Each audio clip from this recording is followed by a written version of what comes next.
Ephesians chapter 6.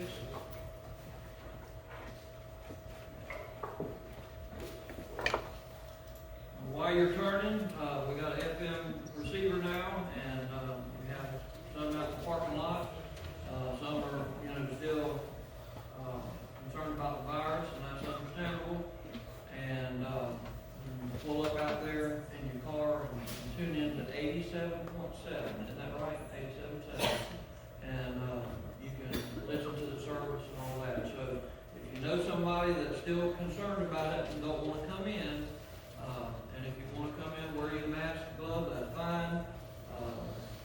Nobody's going to say anything to you, but if you're still concerned, want to go outside or stay in your car, you can tune in and you can tell them, they can just pull up and tune into the radio. And I always wanted to be a radio preacher.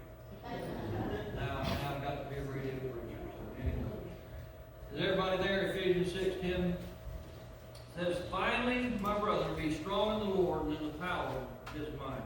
Put on the whole armor of God, that you may be able to withstand against the wiles of the devil. For we do not wrestle against flesh and blood, but against principalities, against powers, against rulers of darkness of this age, against spiritual hosts of wickedness in heavenly places. Therefore, take up the whole armor of God, that you may be able to withstand in the evil day, and having done all, to stand." For the last 2 Sundays, we were going over this and talking about Satan's attack on the church. Satan is alive and well. The Bible says in 1 John that he is the god of this world. Satan is running rampant in this world right now. As we're meeting this morning, our world is burning down around us. With all of the riots and violence and the different organizations that are doing that. When Jesus began his ministry, it says the Spirit led him into the wilderness, and there he fasted for 40 days and for 40 nights. And then Satan attacked him. And then when he ended his ministry, there in the Garden of Gethsemane, just before going to the cross, he said, "Lord, if it's your will, let this cup pass from me, but if not, I'll go through with it, Lord. My flesh part doesn't want to do this, but the Spirit is willing, and my spirit will go ahead and go on to the cross, because I know I have to die for the sin of mankind." And there he sweat great drops of blood, because the attack of Satan was so great. And if you are a child of God, Satan is going to attack you at some point in time in your life. I've heard many preachers say it, and I've heard other people say it. You are either running with the devil, or you're headbutting the devil, running against him. Which are you? You see, in the book of Ephesians, Paul tells us of our status in Christ in the first 3 chapters. He tells us that we are in the heavenlies already, that we are to walk circumspectly, we are to walk wisely, we are to be smart, we are to know about the wiles of the devil, the trickery of the devil, and we are to walk and be blessed and walk spiritually, and notice that we are Christians and not purposely go out and do things that are wrong, and when we do, ask for forgiveness of that, and we see our status there in Christ. But then in chapters 4 through 6, he tells us how to live it out, how to flesh it out. And as you're living your daily life, Satan is going to attack you if you're a child of God, and you need to know what to do in order to avoid those attacks, or how to endure as you are being attacked. When I was in high school, I played football. I was the running back. I had to wear certain equipment. Now, on Fridays before the game, or Thursdays before the game, Monday through Wednesday, we would dress out in full pads, and we would just knock heads. I remember when Trey was playing. And, Monday through Wednesday, man, it was knocking heads. Thursday, it was normal. only shorts and a helmet or maybe shoulder pads. And Friday, you go out in the game and you wear your clean jersey, and you've already washed your pants, and you make sure you got all the pads. I made sure I had all my pads because I was the running back, and everybody keyed on me, and when they would toss me the ball, everybody would pounce on me. And if I wasn't running full speed ahead, and if I didn't have all my equipment on, I got hurt. Guess what? As a child of God, if you don't have all your equipment on, and you're not running full speed ahead as hard as you can, you are going to get hurt. You say, preacher, you've been real excited and doing a lot of hollering and slobbering and everything, because, folks, it is serious. These last couple of sermons are serious. We need to learn the wiles of the devil. What are the wiles? That means the schemes of the devil. That means the trickery of the devil. A lot of churches, a lot of pastors, a lot of Christians are afraid to stand up because they're afraid somebody's going to say something to them. They're going to get made fun of or something like that. Well, you know what? Pull up your big boy britches, pull up your big girl britches, because when they say something to you about your hair, you don't go and hate them. When they say something about that shirt don't match, you don't go and hate them. But if they say one little thing about your Christianity, you soak up in power. What's up with that? That's nothing but Satan. That's one of his schemes. Man, we can get out in the street and fight and carry on and draw blood. Get up and say, come on, let's go eat supper together. I'll buy it. You can go have a good time, make up. But you let somebody not shake hands with somebody in church, and you soak up in power. What's that about? That ain't nothing but a scheme of the devil. See, that's what I'm saying. We need to learn about these things. Paul many times said, I wanted to come, but Satan hindered me. Folks, Satan is alive and well on planet Earth. I think it was Hal Lindsey that wrote a book called Satan is Alive and Well on Planet Earth. But then I went over to the 7 churches there in Revelation chapters 2 through 3. And how Satan, each church, had something going on except for Philadelphia and Smyrna. And the church in Ephesus, they were going good. Paul had started that church. He was there for 3.5 years and just sweat and drops of blood and just lost a lot of skin trying to build that church. But they had a citywide revival. They even took all of their books of the occult and everything, and they piled them up in the street and they burned them. They had revival. They got rid of anything that wasn't honoring and pleasing to God. They got rid of it. They burned it. And Alexander the coppersmith and all, they came, and Hymenaeus, they came against Paul because they were out of business. They made the little idols and stuff that the people would buy, and they would sit up on their mantle and go home to worship. Well, they were out of business now, so they came against Paul and Timothy and Silas and them. They were having revival. But they got to going through the motions, kind of like what we do today in church. We just go through the motion. And Jesus says, you've left your first love. You've left your first love. And I hammered on that pretty hard. But then the second church was Pergamos, and they ended up compromising. They didn't stand up, and Satan was there, and he kept pounding and pounding and pounding, and he kept afflicting them, so finally they just gave in. And then the church at Thyatira, Satan kept on infiltrating a little bit here, a little bit there, and he kept pounding on them here and pounding on them there. So then, you lose your first love, and then you start compromising a little bit. Well, it won't hurt just to do this a little bit. You've heard that, Just one little toke, just one little drink, just one little snort. It won't hurt you. Len Biles didn't think it would hurt him either. One snort of cocaine that killed him. But now you go from losing your first love to compromise and giving in just a little bit, and now, Thyatira, they are tolerating sin. They're allowing it to happen. He says, you have tolerated that woman Jezebel to come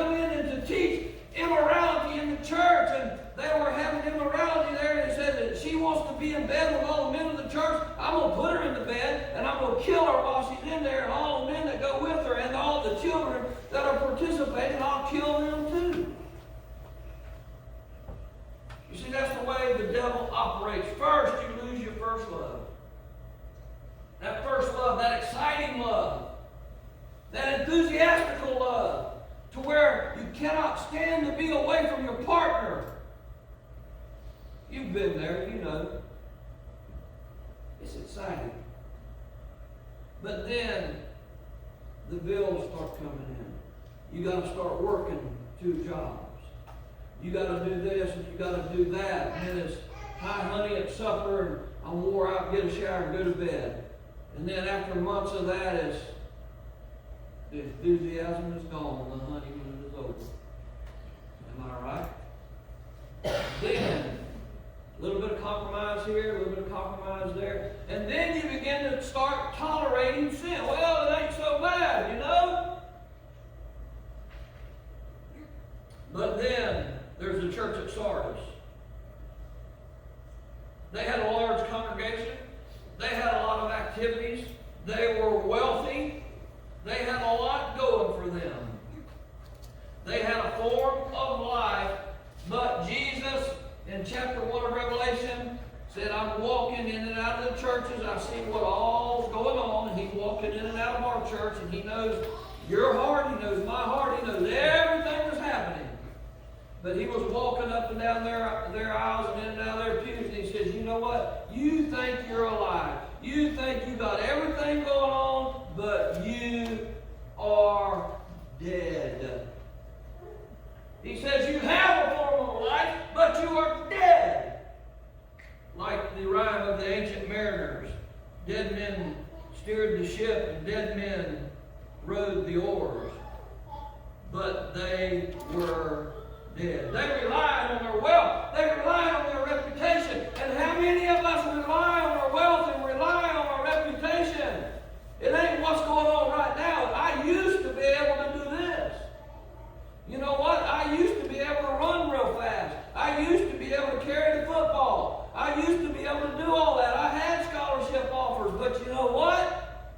That was in the past. That was reputation. That and about $1.25 might get me a cup of coffee today. But we rely. Oh, church, oh, well, we used to have revival. We used to do this. We used to do that. Folks, that ain't nothing but reputation. What are you doing right now? What am I doing right now? What are we doing right now for Christ? But then the last church, and I didn't hit on this yet, but it's the church at Laodicea. He says in chapter 3, says, to the church of the angel of to Laodicean write, these things says the Amen, the faithful and true witness, the beginning of the creation of God. I know your works, that you're neither cold nor hot. I wish you were cold or hot. So then, because you are lukewarm and neither cold or hot, I vomit you out of my mouth. Because you say, I am rich, and become wealthy, and have need of nothing. And you don't even know that you're wretched, you're miserable, you're poor, you're blind, and you're naked.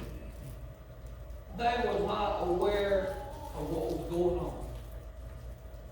You see, they started losing their first love, then they started compromising just a little bit. And then they started tolerating, giving in to it. Like our television set. We see a little something, we get mad right at first. We might even get up and go cut it off. 20 years ago, we used to get up and go cut it off. And then our favorite program would come on, and they would slip just a little bit in it, and then we'd say, ain't so bad. Just that one time. You children don't listen to that now. And then they keep on, but it's our favorite program. We have to watch it, you know. And then 2 men come out holding hands. Oh, well. The kids cover your eyes. Don't pay attention to that. But yet we're tolerating it, aren't we? We're letting it come into our house. And then 2 women come out hugging and kissing. We say, oh, well, that's wrong. But it has happened so much, and the devil is so smart, he starts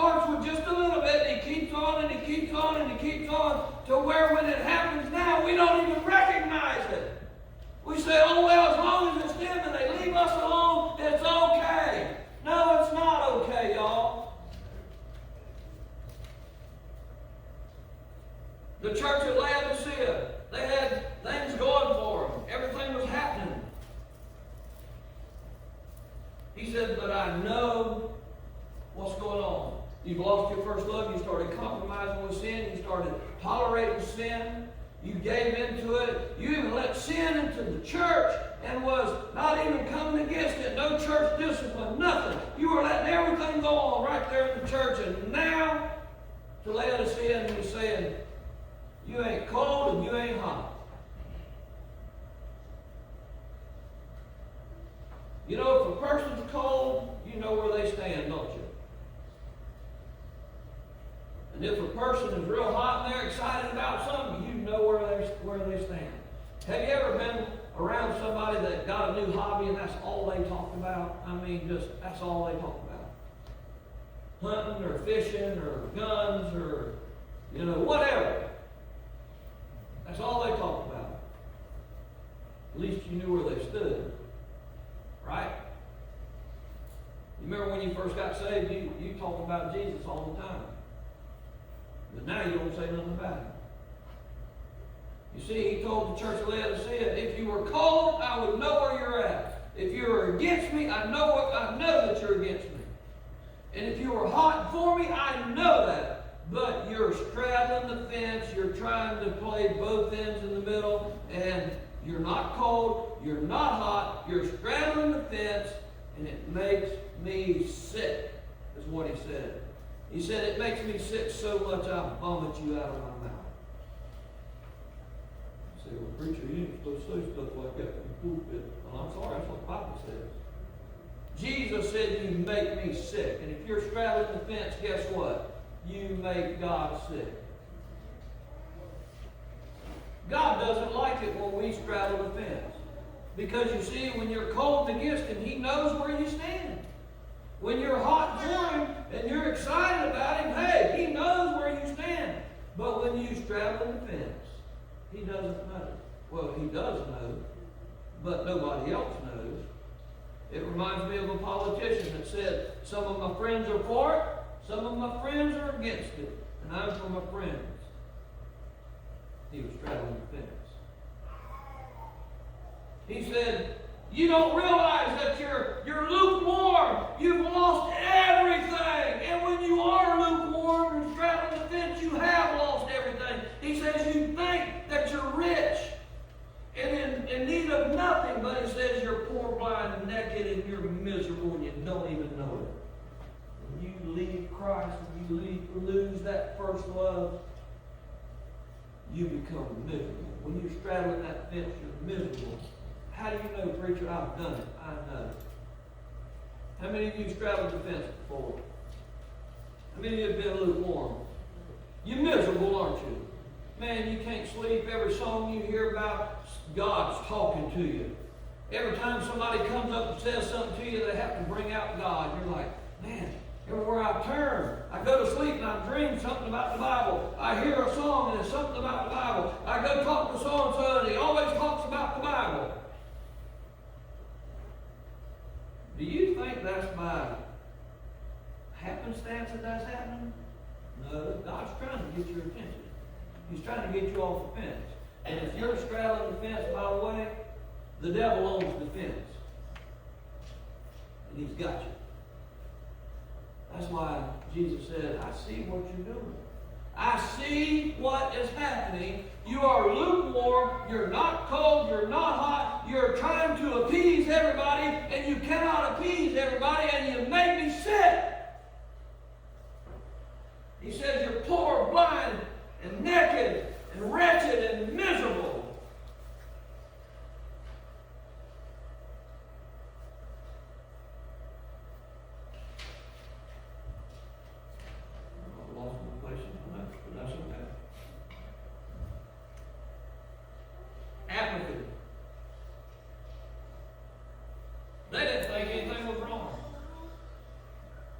Indifference seemed harmful if somebody else was doing it, but it didn't seem harmful if they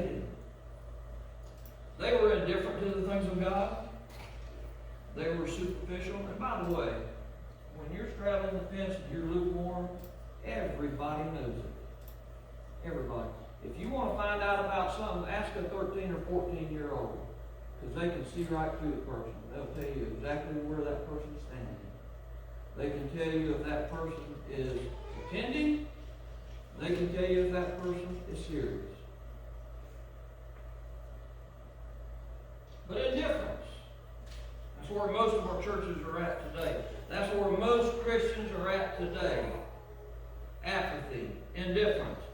I don't care. Just take care of it and don't bother me.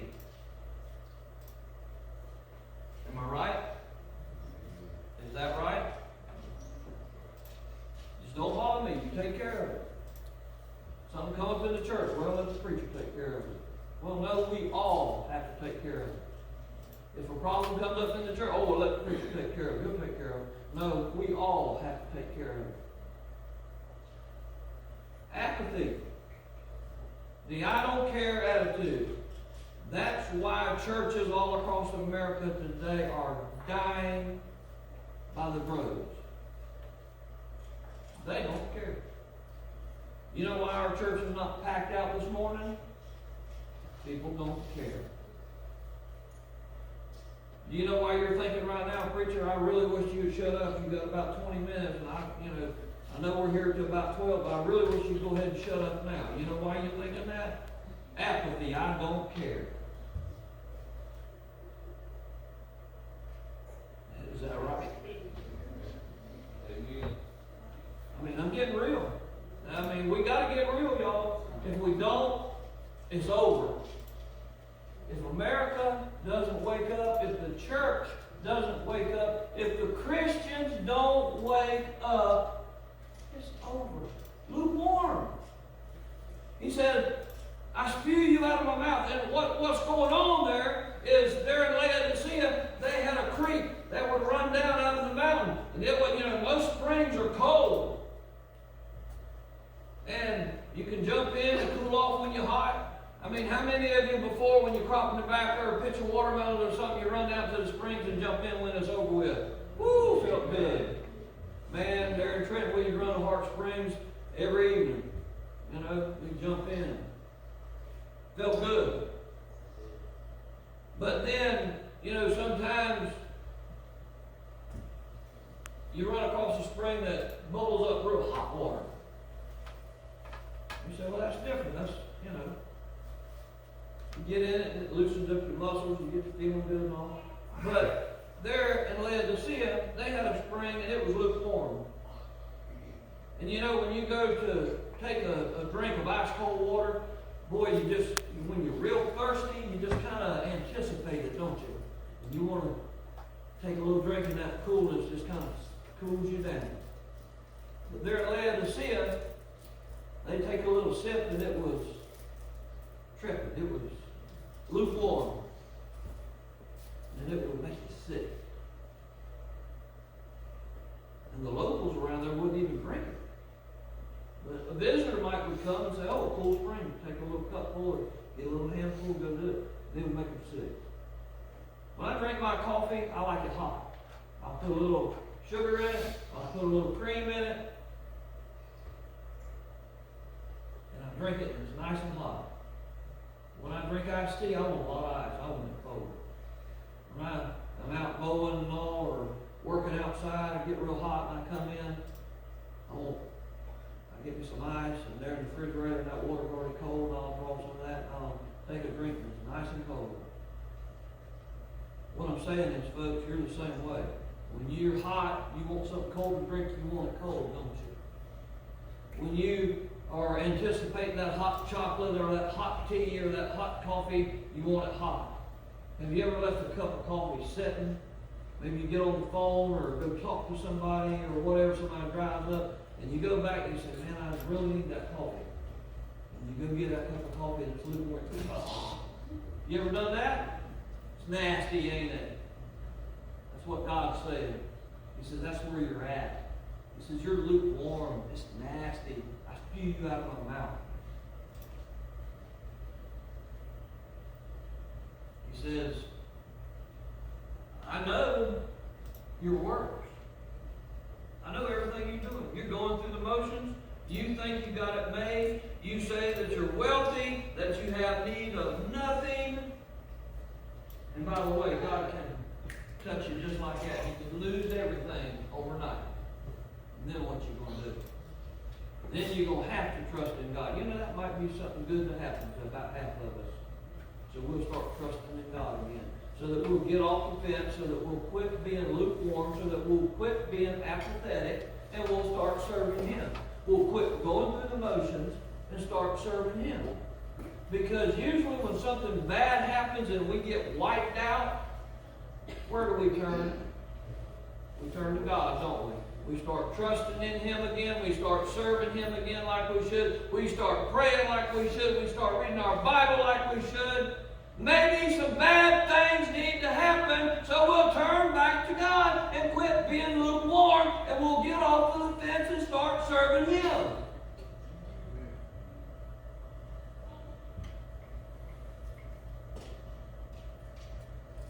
Smyrna and Philadelphia are the only two churches that God did not have a condemnation about. But they had major persecution, but they were growing, they were evangelistic, and they were right with God. And God said to the church of Philadelphia, He said, I know what's happening there, but He said, I've opened a door that no man can close. So get after it. They were being persecuted. And you know what? Like the church over in China, they're being persecuted. If you're found out that you're a Christian over there, you lose your life. But they are growing and growing and growing. The coronavirus started there in China, and thus far nobody from the Church of China, the underground Church of China, has gotten the virus, is the current reports.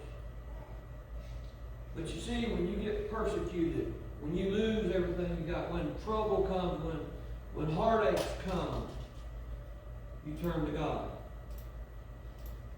You get off the fence. You're not lukewarm anymore. And you start serving Him like you should. Two things happen when bad things happen. You either get close to God or you run far away from God. But God told the church there at Laodicea, He said, you make me sick. You're going through the motions. You think everything is okay, but you are lukewarm. And God's telling us, and He's telling the church in America today, you make me sick because you are lukewarm. You're trying to appease the world. You're trying to appease the Christians, and it will not work. Persecution is fixing to come to the church. As the world keeps going like it's going, the Bible says right here that in the last days, Christians will suffer persecution. But we need to recognize the schemes of Satan. Satan attacks the church by individuals.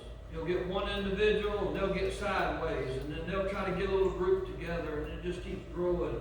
He'll infiltrate one over here, and he'll infiltrate one over here. He does it by individuals, not by the corporate as a whole, because he knows if he tries to do the corporate as a whole, everybody will stand up and say, no, that's not the way. But the way he gets us is one little Christian over here that may not be right, may not be reading this Bible, her Bible every day, may not be praying like they're supposed to and all that. And then he'll slip a little something in. And it's usually when you've lost that enthusiasm, he'll slip a little something in.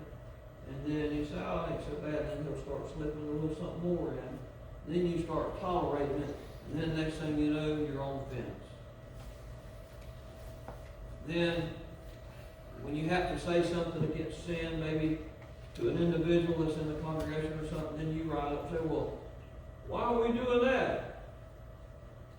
We ain't supposed to do that. Lukewarmness. Where are you at this morning? You on the fence?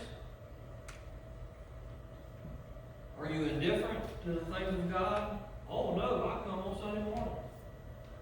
I love God. I just don't love Him enough to serve Him throughout the week, but I'll come on Sunday morning. Where are you at? And I'm not saying that if you don't come through the week that you don't love Jesus. But folks, I've played those games. I know what they are. I've done it. I'm 54 years old. Played those games.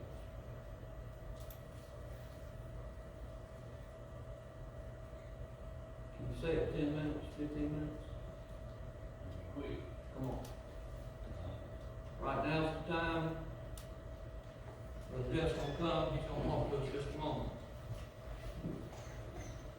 And he's going to drive home what I've just been saying. Good morning.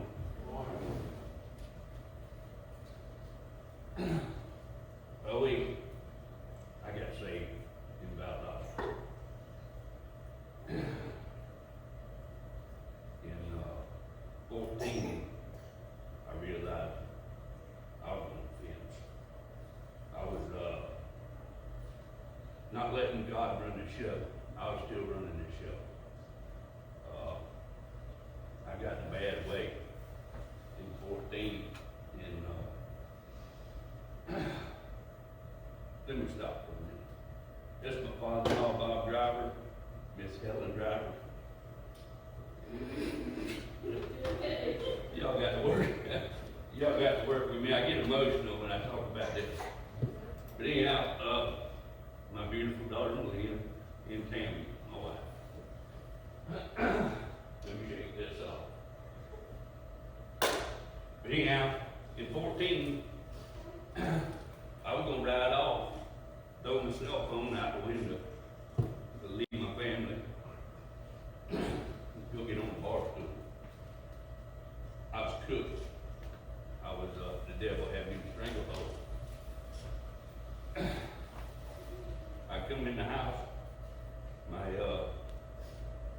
my recorder was blinking, and I answered the phone. I don't know why God made me do it. Some man I didn't even hardly know I did a job for. He asked me what was wrong. He detected it right away. I told him I was fixing to make the biggest mistake of my life and walk out the door. He said, don't do it. He said, stay tonight. Read your Bible. Call a friend. You still feel like this in the morning, you go. Go do what you're going to do. But don't do it tonight. So I went in there and took a shower. I read my Bible. My wife and daughter come home from the Walmart. I said, I got new life. I got new fire. I read Mark 1 through 9. And it was about service and about faith. And God told me, I sat back and reflected, and He told me, you got a job offer in North Dakota. He said, go. He said, I'm going to build your faith. People thought I left and went out there about money. I was lost. I was hurt. I was tired. So I went out there to North Dakota. In about, I'm okay. I'm all right. About 3 or 4 months in North Dakota, I'm sleeping on an air mattress in a 2-bedroom, 1-bath house with 5 people, and I know one of them. And I left a beautiful home. And my family to be on the air mattress in North Dakota.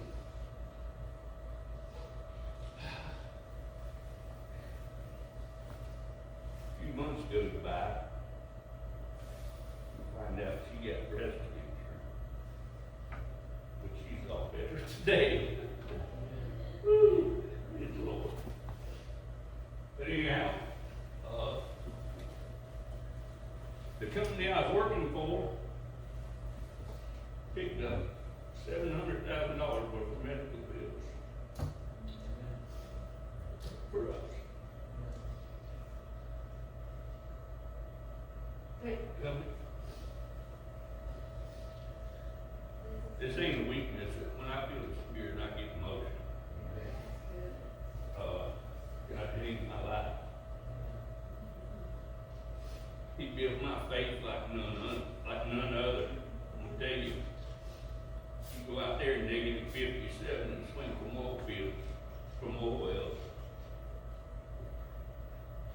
without your love. You build your faith. You build your faith. And I was out there for 5.5 years. I got my wife to come after she finished chemo. And she spent that time out there with me. I missed my first grandson being born. I don't think a lot of pain. But God told me, you've been serving yourself your whole life. You ain't been serving me. You've been serving yourself. I want you to serve me first, family second, everyone else third, and put yourself last. I learned how to do that in North Dakota. He provided not what I wanted, everything we needed. Back here for my family, out there for me, my beautiful daughter, Malia, stayed and took care of her mama for a whole year while she was with chemo. While I was out there, I saw my wife 3 times in a year. Well, go figure. I wanted to leave my family, right? I wanted to be alone. He said, cool, you're going to be alone, but you're going to be with me. You've been alone your whole life. But he said, if you with me in North Dakota, you ain't alone no more. And in Mark, I also read that family is of utmost importance to God, but it don't take precedence to God's family. Children of the Lord first. This family is second. That's what I read. So once me and him became family, he provided for me and my family what we need. And it ain't done that, but it just gets better and better and better. And then in September, he told my wife and I, time to go home. You got faith. You got understanding. You got a beautiful family. My daughter Lynn was told by doctors that she couldn't have children. It would take an act of Congress, fertility, this, that, and the other thing. She was blessed with the most beautiful grandbaby I've ever seen. She chased us out to North Dakota, had a child, changed her life. So, my message is, he worked through me, brought me around, showed me the way, put me on my knees, built my faith, made me understand. My wife had cancer. He took care of her. He saved her. My daughter had a child. She wasn't supposed to have a child. The young man that I moved in with out there in North Dakota was a mess and grew up in a broke family with a drug addict mom and alcoholic, mama. Been on his own since he was 14 years old and was a mess. I had no clue that my wife and I were supposed to help him change his life. But while we were there, he changed his life, found God. He got a wife and living a great life right now. So, through me and being in a stranglehold by the devil and needing to be taught, God worked through me to fix me, to fix my wife, to fix my daughter, to fix Bubba in North Dakota, and everybody and everyone I've shared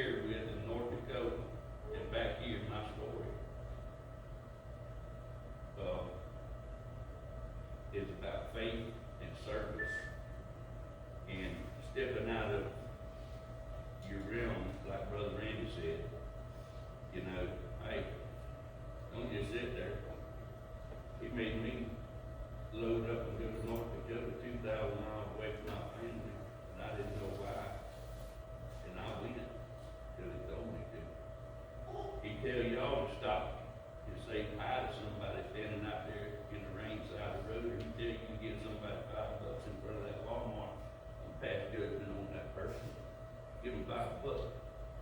What he does with it too, you give it to him because the Lord told you to give it to him. He's trying to work through you to get the folks. We can pass judgment and we can say this and say that, and, you know, that fancy truck of mine out there, that's an oil field president. I'm ashamed to drive it. I won't sell it. Seriously. Till people go, big money, oil field man. Wrong message. It's for sale. I wanna sell that truck because I'm ashamed to drive it. That's what he did to me. Thank y'all for your time.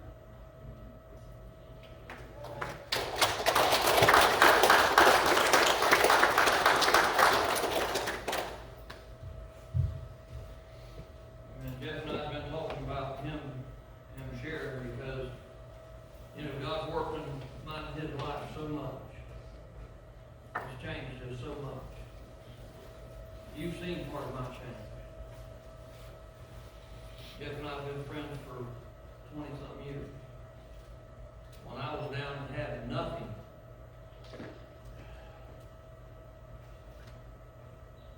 him and Tammy come by and picked me up, took me in, built me a beautiful house. Folks, we've been straddling the fence. We've been playing footsies with the devil. I've been trying to get y'all's attention for the last year and a half. Preaching, and telling you what God's Word says. But the apathy is still there. The I don't care attitude is still there. The indifference is still there. When you get to the point and God gets a hold of you, it'll make a difference in your life. Do you want that? So what's it going to be? As you stand, Miss Frida and Melissa and them are going to come. We're going to have a hymn of invitation, and Debbie's going to come. And I never noticed, so you ladies know.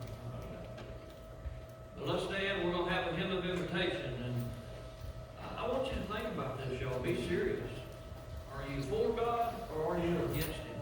Are you lukewarm? Do you make God sick by the way that you act? But even more so than that, are you saved? If you died right now, would you go to heaven or would you go to hell? Folks, time's running out. Look at the world. That's all you got to do. Time's running out. So what's it going to be? What number are we going to sing? 279. Hymn number 279.